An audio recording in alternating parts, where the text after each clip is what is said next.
Hey guys, today I'm filming a palette of the month review video on the Juvia's Place Masquerade palette. I do have the Masquerade Mini. If you guys have never before seen one of my palette of the month videos, I'll have my playlist linked down below. I've also started doing single shadows of the month, just trying to rotate through all of these shadows in my collection and to create some looks with them and share my thoughts with you guys about the formula and whatnot.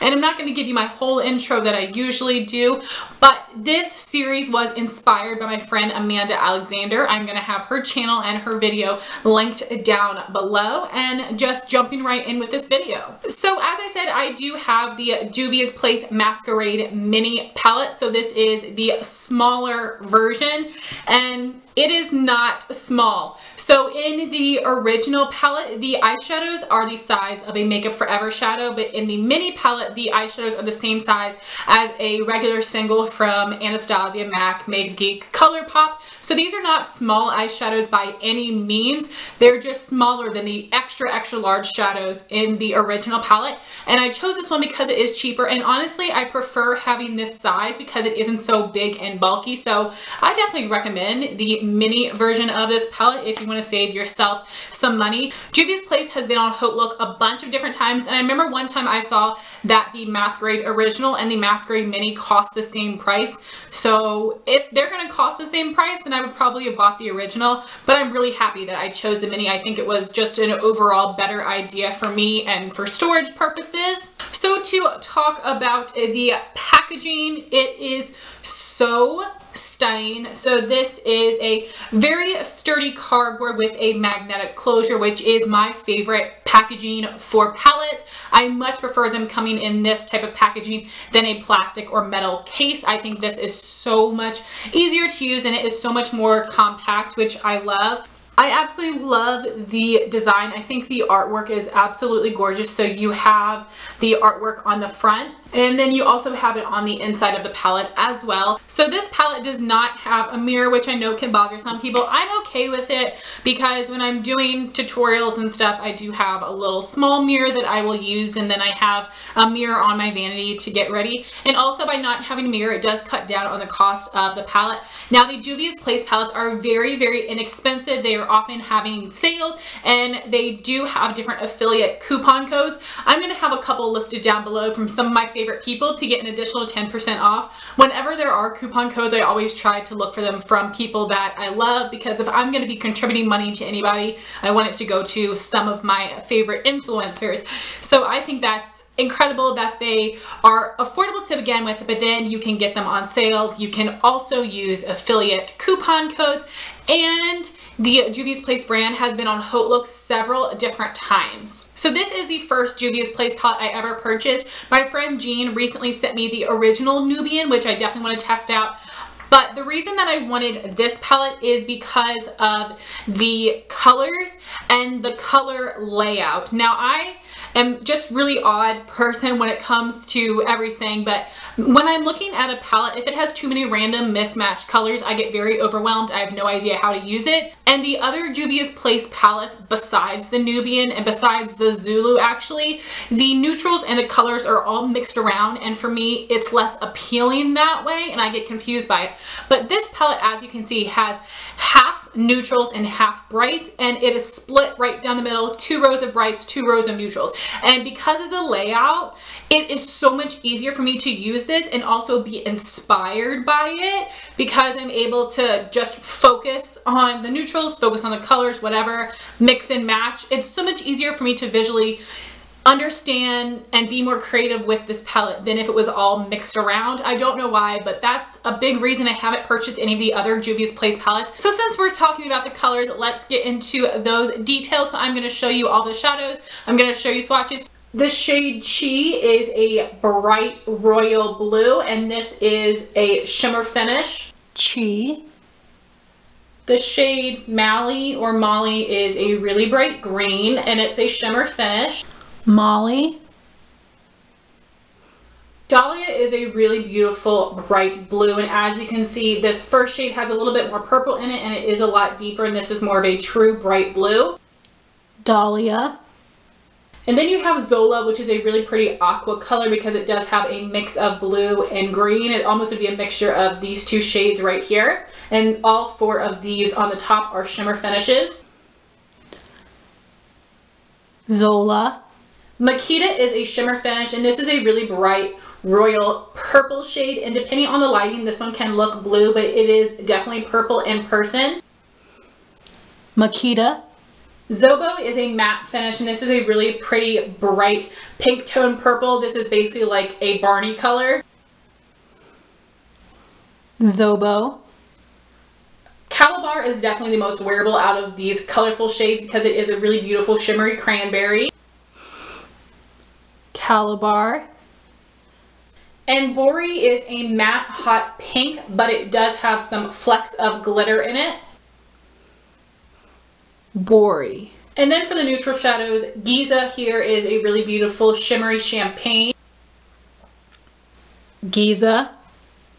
Burkina is a matte color, and this is more of a neutral brown, but compared to the rest of these warm shades, it does look a little bit more cool. Burkina. Cairo is a matte burnt orange base with a ton of copper glitter in it. Cairo. And Ada is a deep, really warm red matte brown. Ada. This shade Dahia is basically if you took gold and copper and mixed it in with a champagne shade, and it does have a shimmer finish. Dahia. Zulu is a matte, warm, medium brown. Zulu. Casablanca is a shimmery copper. Casablanca. And Fulani is a very dark matte brown, and this is more of a neutral undertone. It isn't as warm as some of these other shades. Fulani. So those are all of the different shades in this palette. So you do have mostly metallic finishes. You do have quite a few mattes. And then you do have these two shadows, Bori and Cairo, which are a matte base with glitter flecks in it. So I was able to create 6 different looks using this palette, and I didn't use every single shade, but almost. I almost used them all.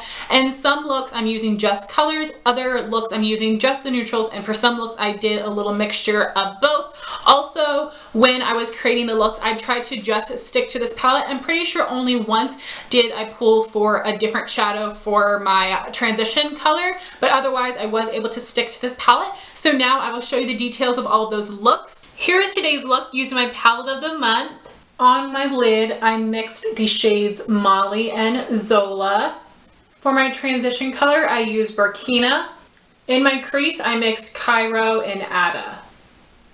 Here what the eyes look like up close. And this eye look was inspired by a makeup artist tutorial, so I will have that linked for you guys so you can check out her video. On my cheeks, I'm wearing the MAC blush and Fleet Fast. On my lips, I'm wearing the Tarte Color Splash lipstick in the shade Set Sail. Here's today's look. Use my palette of the month. On my lid, I'm using the shade Dahia.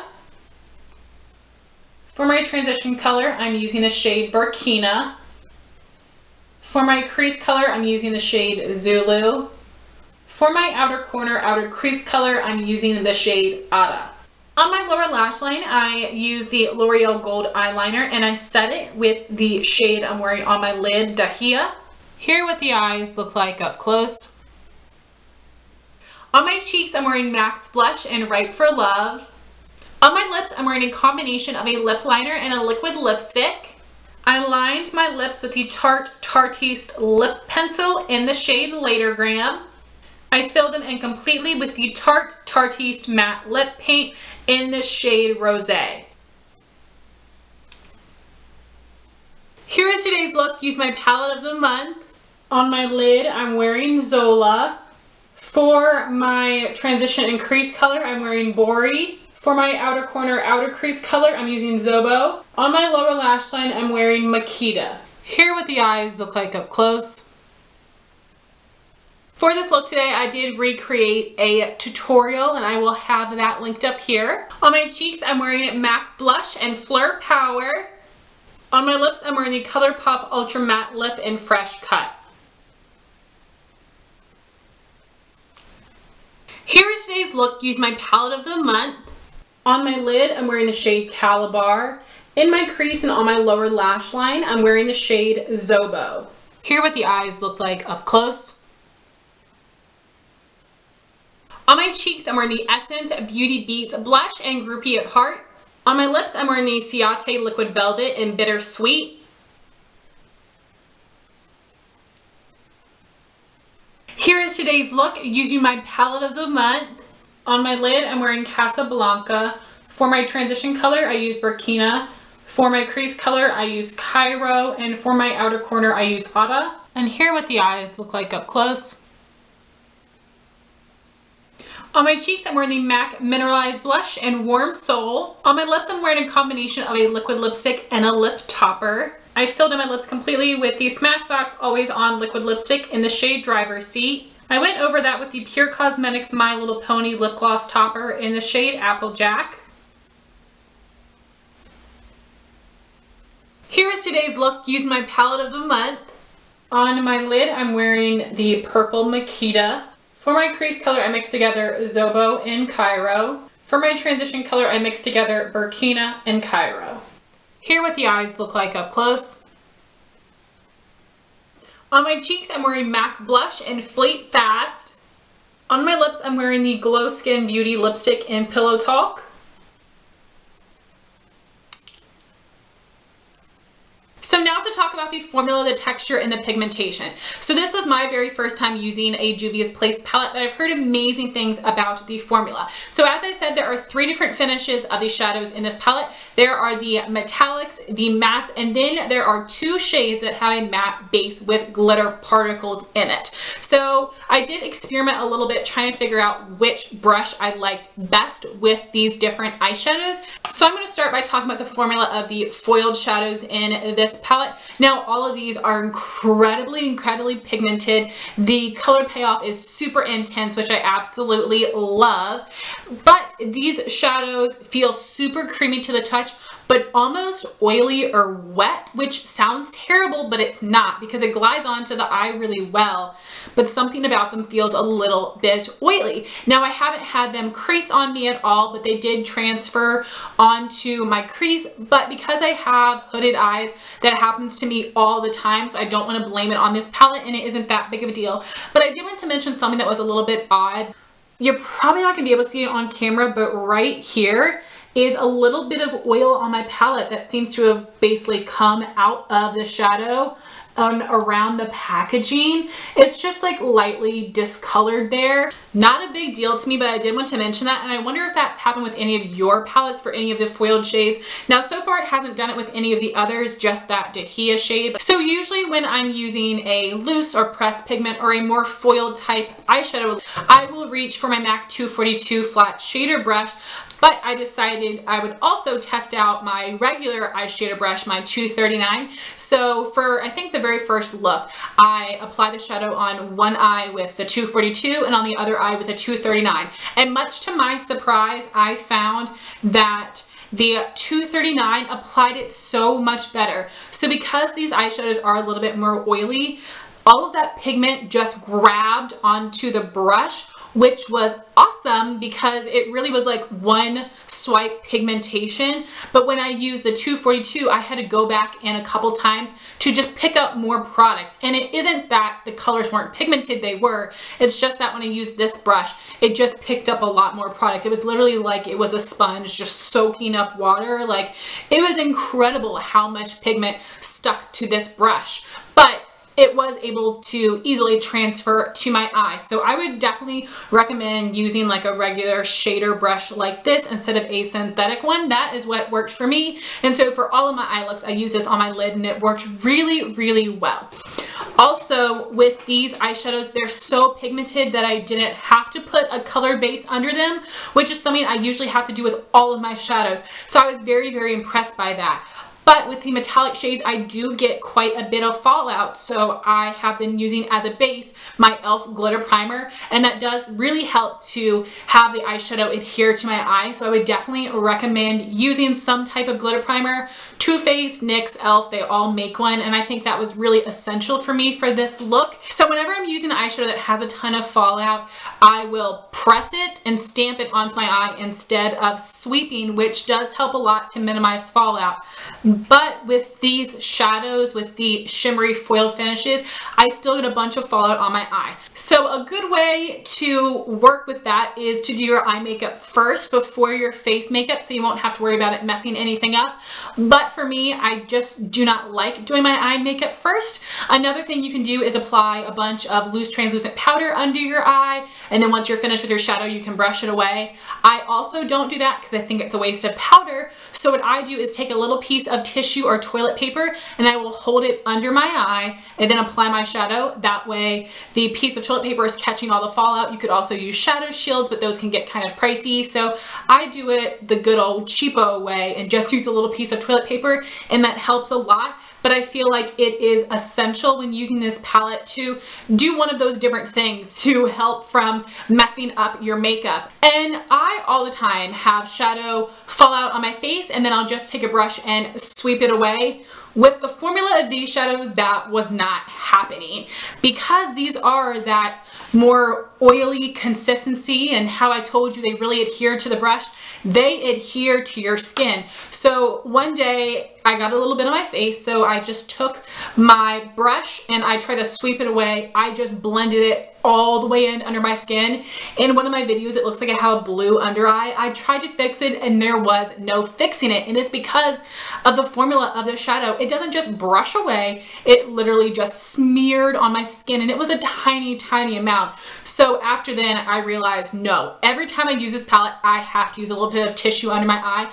And even still, I did get a couple pieces on my face. So what I did then was I took a little pointed powder brush and some loose translucent powder, and then I swept over top of it, and that worked because, again, then the eyeshadow was sticking to the powder on my brush and coming off of my skin. So if you have some fallout on your face, do not take a dry brush, take a brush with some loose translucent powder to sweep it away. That worked. So that's totally probably user error, but I've never heard anybody talk about having those troubles with this palette, and I am not an eyeshadow expert. I am not the best at applying eyeshadow, so it totally could have been me just goofing around, but every single time I used a metallic shadow in this palette, that's what I had to do to make sure it didn't ruin my makeup. So I did want to let you guys know that. That does not change my opinion on these shadows at all. I still love them. I think the pigment is absolutely incredible because, as I said, with all of my other shadows except for ColourPop Super Shock, I will have to put a cream base underneath to really intensify the color and the metallic sheen. With these, I didn't need that. They were amazingly pigmented on their own. And as I said, I would recommend applying it with just a natural hair flat shader brush to really get the intensity on the lid. So those are all of the issues and resolutions I had with applying the foiled shadows. And then for the matte shadows in this palette, these are a little bit more on the dry side, especially when compared to the formula of the metallic shades. But these do not apply patchy on the eye whatsoever, but when you put your brush in here, you're not going to get any fallout, which is awesome. No kick up, no fallout on your face. So that made me very happy. They were very pigmented, but you could also apply them lightly if you pick up a little bit and use a more fluffy brush. And then you can also really pack on the pressure and the pigment and get a really intense look. So I found that with the formula of the mattes, they were very versatile and very, very easy to use. So I'm incredibly impressed with the formula of the mattes. So then the other formulas in this palette would be this shade Bori and the shade Cairo. So these two shades here are the matte bases with the pieces of glitter in them. I don't know why brands keep doing that. Just make it a matte shadow or just make it a metallic shadow. That is just so odd. And those did perform on the eye like a matte, which is great. But those two shades had a lot more kick up because it was little pieces of glitter kicking up. They were still very easy to use, but you will have more kick up with those finishes than the rest of the mattes. but I don't care because they were still very easy to use on the eye, which is what counts for me. So those are my thoughts on the formula. And again, I've never really heard people talking about having an experience similar to me, so I would love to know what your experience has been if you've used this palette or any of the other Juvia's Place palettes. But I still am absolutely in love with the way that it performs and the way that it looks on the eye, but I do just have to go through a couple extra steps to make sure that my makeup looks flawless. And then for my favorite shades in this palette, I have to say that I love them all, as cheesy as that sounds, but my favorite shades for the colorful ones are the shades that I'm wearing on my eye today, and that would be the Cranberry Calabar and then this Barney Purple Zobo. And I did do a tutorial on this look that will be coming up next, but those are definitely my two favorite shadows for the more colorful shades. And then for the neutrals, I absolutely love them all. I really like the shade Dahia as a lid color. It looks so simple, but yet I don't have anything quite like it. It is a really good mixture of this champagne and this coppery color. That's a great mixture of those. And then I also really love Zulu and Ada, just awesome, warm, matte colors that are great for transition crease. Cairo I think is very pretty because it is that burnt orange. And basically I think I used all of the neutral shades except for maybe Fulani, because it is just a lot darker of a shade than I typically go for. And this shade Casablanca I figured was going to look just like all the other coppers I have, but it did look a little bit more unique on the eye, and I also paired it with Cairo, and that was just a stunning look. So I love all of the neutral shades, and then those are my two favorite colorful shades, but I did really enjoy them all. And it did push me out of my comfort zone to try to create looks using all these different colorful shades. So guys, for my final thoughts on this palette, I think it is incredible. I would highly recommend that anybody pick this up, even if you're someone that is really afraid of color. If you like warm neutrals, I recommend buying this. That way, even if you mostly use these, you might get a little bit adventurous and veer out into these more colorful shades. And it's not 100% color palette. It isn't 100% neutral palette. So whether you are a colorful girl or a neutrals girl, I think that either way, if you buy this palette, it will help you veer out into the shades that are out of your comfort zone and maybe create some looks that you love. I am very impressed with the formula, even though, as I said, for the metallic finishes, I did have to do a couple extra steps to get them to work for me, but I love them a lot, and I know I'm going to reach for this palette a lot. I really enjoyed using it, and I'm really looking forward to trying the original Nubian and seeing other Juvia's palettes come out in the future. Please let me know your thoughts on Juvia's Place palettes. Let me know what your favorite palettes are, and I would love to know what looks you guys have created with this. So that was my palette of the month video on the Juvia's Place Masquerade palette. Thank you all so much for watching. Please like, comment, and subscribe, and I'll talk to you soon. Bye guys.